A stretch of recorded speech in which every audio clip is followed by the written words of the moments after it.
Hello दोस्तों, welcome to JK GS book PDF classes. आज हम खान सर के हिस्ट्री नोट्स में अशोक के बारे में पढ़ेंगे। इसका जन्म 304 ईसा पूर्व पाटली में हुआ। बौद्ध धर्म के अनुसार अशोक ने राजा बनने के लिए अपने 99 भाइयों की हत्या कर दी थी। 269 ईसा पूर्व में अशोक ने अपना राज्याभिषेक कराया। राज्याभिषेक के 8वें वर्ष अर्थात 261 ईसा पूर्व में अशोक ने कलिंग पर आक्रमण कर दिया। कलिंग आक्रमण की जानकारी खारवेल के हाथी गुफा अभिलेख से मिलती है। इस अभिलेख के अनुसार कलिंग आक्रमण के समय कलिंग का राजा नंदराज था। कलिंग में हुए भीषण नरसंहार को देखकर अशोक का हृदय परिवर्तित हो गया। ऐसा माना जाता है कि अशोक ने हाथियों को प्राप्त करने के लिए कलिंग आक्रमण किया था। कलिंग आक्रमण के बाद अशोक ने बौद्ध धर्म अपना लिया। इसे बौद्ध धर्म अपनाने की प्रेरणा इसके भतीजे निग्रोध से मिली, जबकि बौद्ध धर्म की शिक्षा उपगुप्त ने दी थी। अशोक का बौद्ध धर्म उसका व्यक्तिगत धर्म था। उसने कभी भी बौद्ध धर्म को राजकीय धर्म घोषित नहीं किया, किंतु अशोक बौद्ध धर्म को संरक्षण देता था। अशोक ने बौद्ध धर्म के प्रचार के लिए अपने बेटे महेंद्र एवं बेटी संघमित्रा को श्रीलंका भेजा। श्रीलंका के राजा ने सिंहली संप्रदाय को छोड़कर बौद्ध धर्म अपना लिया। अशोक धार्मिक रूप से सहिष्णु थे, अर्थात वह किसी भी धर्म के साथ भेदभाव नहीं करते थे। अशोक ने आजीवक संप्रदाय के लोगों को गया में स्थित बराबर की पहाड़ियां में 4 गुफा सुदामा, कर्ण, चोपड़ा, विश्व झोपड़ी दान में दे दी। अशोक की 5 पत्नियां थीं, जिसमें अशोक पर सर्वाधिक प्रभावकारी वाक्य था। अशोक भारत का पहला ऐसा शासक था जिसने अपने संदेशों को अभिलेख के माध्यम से जनता तक पहुंचाया। अशोक को अभिलेख लिखने की प्रेरणा इराक के राजा डेरियस द्वारा या दाए बाहु से मिली। अशोक के अभिलेखों की भाषा प्रकृति थी, जिसे 4 लिपियों में लिखा गया था। ब्राह्मी लिपि यह भारत में मिले हैं, खरोष्ठी लिपि यह पाकिस्तान से मिले हैं, अरमाइक लिपि यह अफगानिस्तान से मिली है, ग्रीक लिपि यह अफगानिस्तान की उत्तरी सीमा से मिली है। अशोक के अभिलेख को पढ़ने की पहली सफलता 1837 ईस्वी में जेम्स प्रिस्ट को मिली। अशोक ने अपने अधिकतर अभिलेखों में अपना नाम देवनाम प्रियदर्शी देवताओं का प्रसन्न लिखा है। मध्य प्रदेश के गुजरात तथा कर्नाटक की मास्की नेदर तथा उदयगोलान अभिलेखों में अशोक का स्पष्ट नाम अशोक लिखा हुआ है। भाब्रू अभिलेख राजस्थान के भाब्रू अभिलेख में अशोक ने खुद को मगध का सम्राट बताया। भाब्रू अभिलेख में इसने बौद्ध धर्म के त्रिरत्न बुद्ध, धम्म और शंभु की चर्चा है। अशोक के लघु अभिलेख अशोक के 7 लघु अभिलेख मिले। रूमनदई अभिलेख यह अफगानिस्तान के कंधार से मिलता है, जो अरमाइक लिपि में है। यह सबसे छोटा अभिलेख है। यह एकमात्र अभिलेख है जिसमें अशोक ने प्रशासनिक चर्चा न करके आर्थिक क्रियाकलाप की चर्चा की है।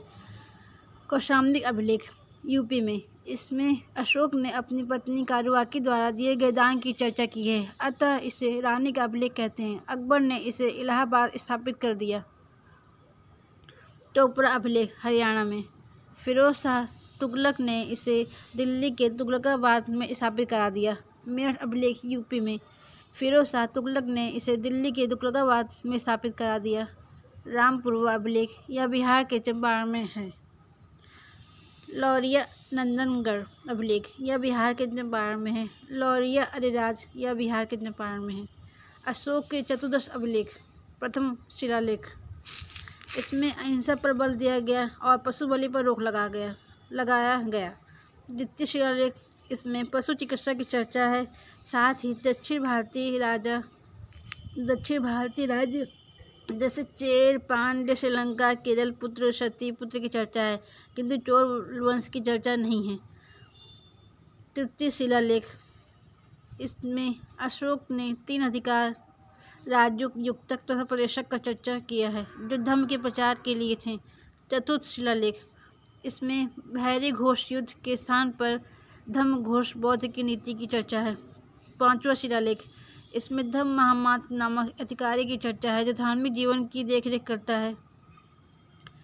6वां शिलालेख इसमें अशोक ने कहा है कि मेरा अधिकारी जन कल्याण के लिए जब चाहे मुझसे मिल सकते हैं।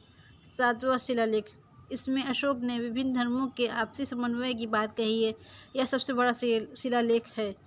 8वां शिलालेख इसमें अशोक के धम्म यात्रा की चर्चा है, जो इसके राज्याभिषेक से 8वें वर्ष से प्रारंभ होती है। राज्याभिषेक के 10वें वर्ष गया, राज्याभिषेक के 20वें वर्ष लुम्बिनी। 9वां अभिलेख, इसमें अशोक ने छोटे मोटे त्योहारों पर प्रतिबंध लगा दिया गया। 10वां अभिलेख, इसमें धर्म के महत्व के बारे में चर्चा है। 11वां अभिलेख, अशोक ने कहा है कि मेरे अधिकारी ब्राह्मणों को न सताएं। 12वां अभिलेख, इसमें स्त्रियों की स्थिति में सुधार के लिए स्त्री महामात्र नामक अधिकारी की चर्चा है।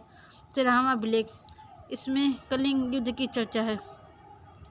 14वां अभिलेख, अशोक ने कहा है कि मेरे ऊपर लिखे गए शिलालेख के अतिरिक्त बहुत से काम किए गए हैं जो इसमें नहीं लिख गए, इसके लिए लिखने वाला जिम्मेदार मैं नहीं। सर एक ऊना अभिलेख, यह अफगानिस्तान के कंधार से मिला है जो ग्रीक तथा अरमाइक भाषा में है। कलिंग अभिलेख में अशोक ने कहा कि संसार के सभी मानव मेरे संतान है, मैं एक माँ की भांति उसके संसारिक तथा परलौकिक जीवन की कामना करता हूँ। अशोक ने कहा है कि जिस प्रकार एक माँ अपने बच्चे को योगधाम को देखकर निश्चित हो जाती है, उसी प्रकार मैं भी समाज की देख रेख के लिए राजूक को नियुक्त किया है। राजूक अच्छे व्यक्ति को पुरस्कृत कर सकते हैं और गलत व्यक्ति को दंडित कर सकते हैं। अशोक को अभिलेख लिखने के लिए पत्थर उत्तर प्रदेश के चुनार से मिले हैं। अशोक की धम्म यात्रा, अशोक ने लोगों को नैतिकता सिखाने के लिए जो नियम कानून की संहिता बनाई उसे ही धम्म कहते हैं। अशोक का धम्म स्वनियंत्रण पर आधारित था। अशोक ने कहा कि व्यक्ति अपने माता पिता की आज्ञा माने, व्यक्ति ब्राह्मण तथा भिक्षुक का आदर करे, व्यक्ति दास तथा सेवकों के प्रति उदार रहे, व्यक्ति को जियो और जीने दो का पालन करना चाहिए। मौर्यकालीन आर्थिक व्यवस्था, इस समय अर्थव्यवस्था का मुख्य आधार कृषि, पशुपालन तथा कारखाने थे और शिक्षा का सबसे बड़ा केंद्र तक्षशिला था। सरकारी भूमि को सीता भूमि कहा जाता है। ये बहुत इंपॉर्टेंट है क्वेश्चन। मौर्यकालीन संगठन श्रेणी, यह शिल्पकारों का संगठन था। निगम, यह व्यापारियों का संगठन था। शातवाह, यह कारवा या काफिला का संगठन था। मौर्यकालीन सैन्य व्यवस्था, मौर्यकालीन सैन्य व्यवस्था बहुत ही विशाल थी। इस समय स्थायी तथा अस्थायी दो प्रकार के सैनिक रहते थे। मौर्यकाल की सेना नंदों से 3 गुनी थी। जस्टिन ने कहा कि मौर्य की सेना डाकुओं का एक गिरोह था। प्रशासनिक व्यवस्था, मौर्यकालीन प्रशासन एक केंद्रीकृत शासन था। राजा को सलाह देने के लिए मंत्रिपरिषद होते थे। उच्च अधिकारियों को तीर्थ या महामात्रा कहा जाता था। इनकी संख्या 18 थी। प्रशासनिक अधिकारियों को अध्यक्ष कहा जाता था। इनकी संख्या 26 थी। शीताध्यक्ष कृषि विभाग को कहते थे। अकाराध्यक्ष खनन विभाग को कहते थे। लक्ष्मणाध्यक्ष मुद्रा विभाग को कहते थे। राक्षीन पुलिस विभाग को। धर्मस्थली दीवानी न्यायालय को कहते थे। कंटक सौध फौजदारी न्यायालय को कहते हैं। गुण पुरुष गुप्तचर को संस्था स्थायी गुप्तचर, संचार चलायमान गुप्तचर, आंतरिक जंगल का अधिकारी, समाहर्ता टैक्स या कर, सानिध्याता कोषाध्यक्ष।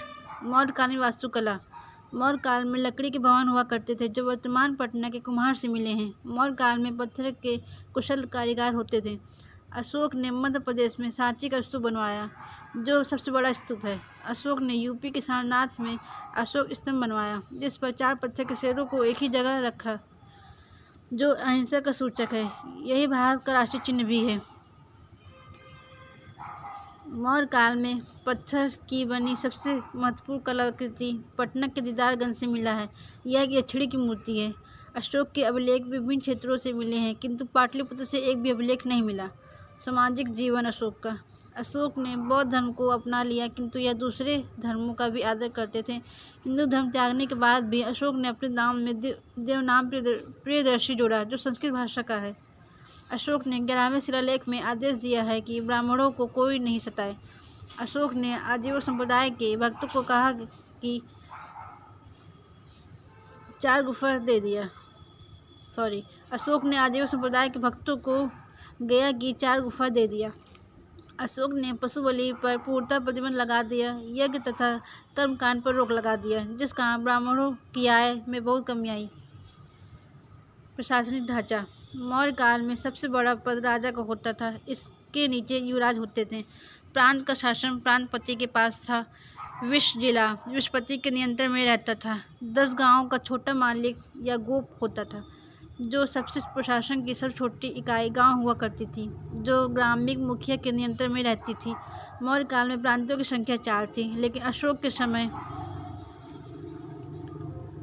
5 हो गई। जो निम्नलिखित हैं: प्रांत तथा राजधानी।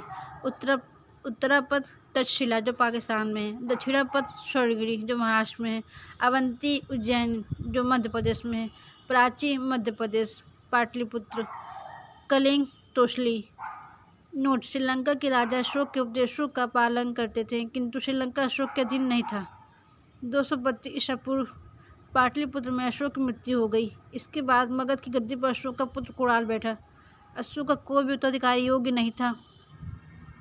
मौर्य वंश का अंतिम शासक बृहद्रथ था, जो कमजोर तथा अयोग्य शासक था। इसके शासनकाल में कलिंग नरेश खारवेल ने कलिंग को मगध से स्वतंत्र करा लिया। बृहद्रथ का सेनापति पुष्यमित्र शुंग था, जिसने सेना के निरीक्षण के दौरान बृहद्रथ की हत्या कर दी और मौर्य वंश के स्थान पर शुंग वंश की स्थापना कर दी।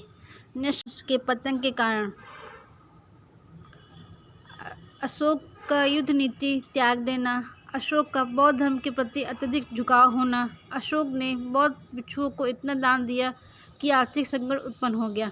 पतन का सबसे बड़ा कारण अशोक के उत्तराधिकारियों का अयोग्य होना था।